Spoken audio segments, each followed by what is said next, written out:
triukšmu ir šauksmais, neginčiais tuščiais ir pykčio balsais.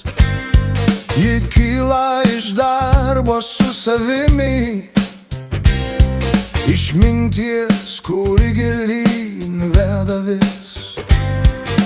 Valstybė prasideda ne valdžioj aukštai, o žmogaus galvoj, kasdienybės eigoj. Jei protas apleistas ir sąžinė miega, ten laisvė trumpa, ji praranda jėgą. Ne ginklas, o dvasia tautą išlaiko, ne siena, o sąmonėje saugo ir laiko. Kad žmogaus savyje pats neaugina, tars valstybės pamatus tyliai silpnina.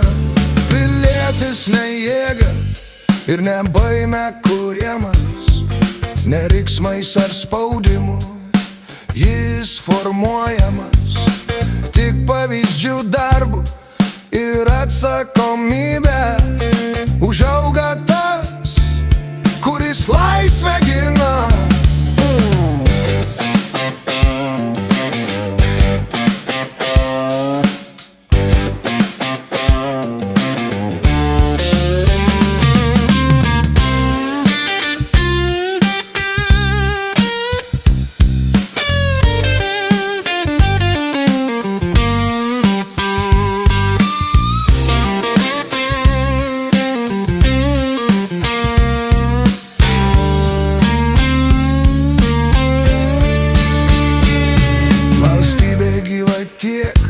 Kiek joje yra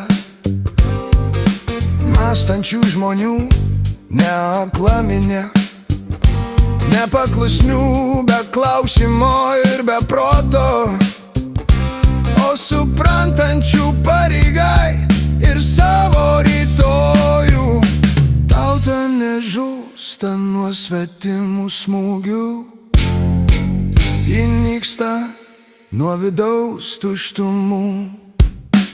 Kai nelieka siekio augti ir bręsti, nebėra kam valstybės išlaikyti ir nešti.